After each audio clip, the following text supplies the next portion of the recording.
Então, meus irmãos, vamos unir os nossos corações e agradecermos a Deus, a Jesus e a Fabiano de Cristo pela grande oportunidade de aqui estarmos reunidos, mesmo que virtualmente, para mais um momento de prece. Hoje foi-nos escolhido o capítulo 146, intitulado No Trato com o Invisível, do livro Caminho, Verdade e Vida, de Emmanuel, psicografado pelo querido Chico Xavier, onde temos: E chamando-os para si, disse-lhes por parábolas. Como pode Satanás expulsar Satanás? Marcos, capítulo 3, versículo 23. Essa passagem do Evangelho é sumamente esclarecedora para os companheiros da atualidade, que nas tarefas do espiritismo cristão se esforçam por auxiliar desencarnados infelizes a se equilibrarem no caminho redentor. Ninguém aguarde êxito imediato ao procurar amparar os que se perderam na desorientação. É impossível dispensar a colaboração do tempo para que se esclareçam as personagens das tragédias humanas. E, segundo sabemos, nem mesmo os apóstolos conseguiram, de pronto, convencer as entidades perturbadas quanto ao realismo de sua perigosa situação. Todavia, sem atitudes esterilizantes, muito pode fazer o discípulo no setor dessas atividades iluminativas. Na atualidade, companheiros devotados ao serviço ainda sofrem a perseguição dos adversários da luz, que lhes atribuem sombrio pacto com poderes perversos. O sectarismo religioso cognomina-os sequazes de Satanás, impondo-lhes torturas e humilhações. No entanto, as mesmas objurgatórias e recriminações descabidas foram atiradas ao Mestre Divino pelo sacerdócio organizado de seu tempo. Atendendo aos enfermos e obsidiados, entregues a destrutivas forças da sombra, recebeu Jesus o título de feiticeiro, filho de Belzebu.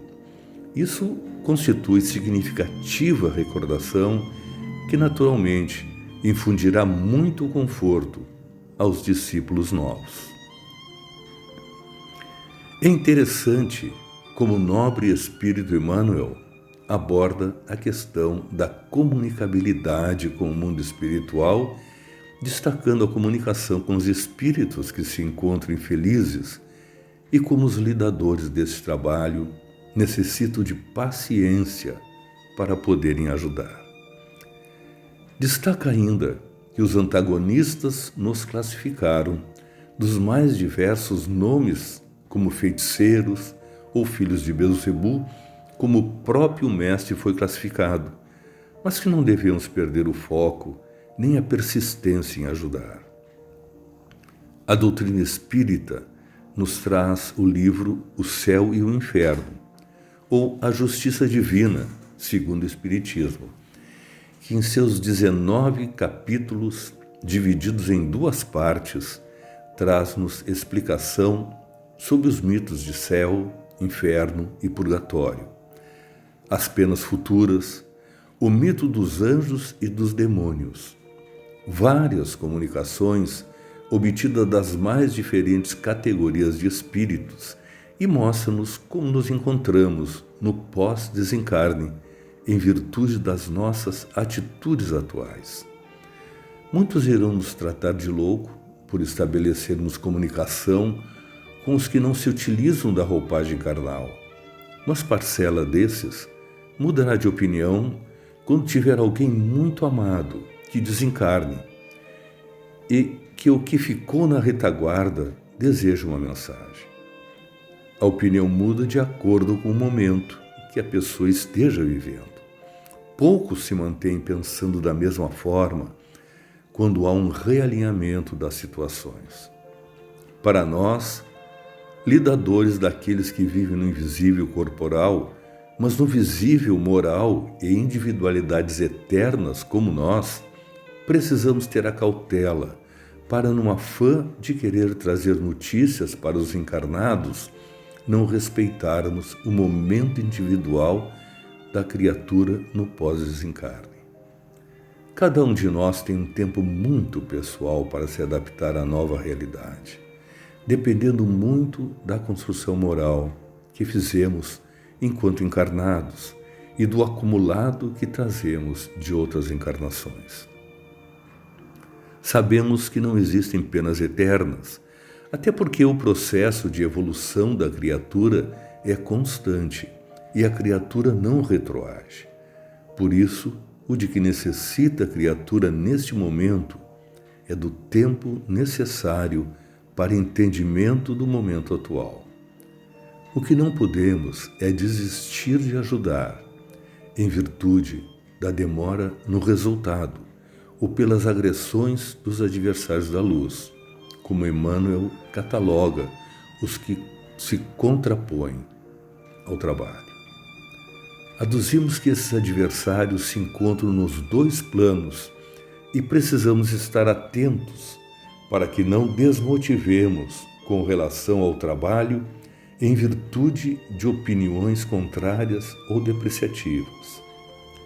Devemos a tais criaturas desencarnadas o mesmo respeito que temos para com aqueles encarnados que se avizinham de nós e buscam a nossa ajuda, tendo paciência, sendo discretos, dando atenção, agindo de forma amorosa, não nos importando com a opinião depreciativa dos outros.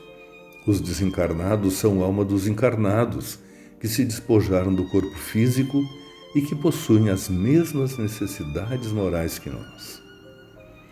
O Livro dos Médiuns, capítulo 5, das manifestações físicas e espontâneas, no item 90, traz-nos a seguinte passagem: se se trata de um espírito infeliz, manda a caridade que lhe dispensemos as atenções que mereça. Se é um engraçado de mau gosto, podemos proceder desembaraçadamente com ele. Se um malvado, devemos rogar a Deus que o torne melhor. Qualquer que seja o caso, a prece nunca deixa de dar bom resultado. Referido item trata especificamente dos fenômenos de efeito físico e qual o tipo de criatura com os que podem produzir. Encontramos os mais variados tipos de criaturas que convivem conosco, dos dois planos, e precisamos utilizar do bom senso para avaliarmos a situação e sabermos como agir diante dela. Existem pessoas que em si vivem suas dores de forma tão pragmática que se as extenuam com relação ao próximo. Existem aqueles que utilizam um quê de maldade e até de sarcasmo perante a vida. Por fim, existem aquelas que se encontram na base do entendimento sobre o amor e a caridade e produzem mal-estar por onde passam. Especificamente, no trato com o invisível, precisamos aprender a detectar quem nos visita ou muito íntimo de relação, para podermos assim agir com a resposta adequada. Resposta esta, mental, emocional e física. Para que sejamos donos de nós mesmos, responsabilidade inalienável sobre todos os atos de nossa vida. Por fim, o Livro dos Espíritos nos traz a questão 833, tratando do assunto liberdade de pensar. Os insígnes mestres da humanidade afirmam que a liberdade de pensar é ilimitada, trazendo-nos a resposta e a afirmação. O que fazemos promana de nós. O que ocorre são mentes que se associam à execução dos nossos atos. Por isso não atribuamos o que fazemos à influência do invisível, mas afirmemos que estamos agindo de comum acordo, nós e o invisível, e que esse só potencializa o que desejamos fazer.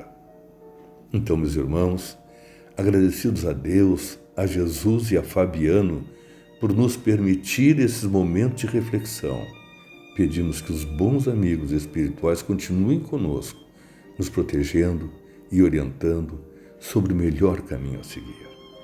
Que assim seja.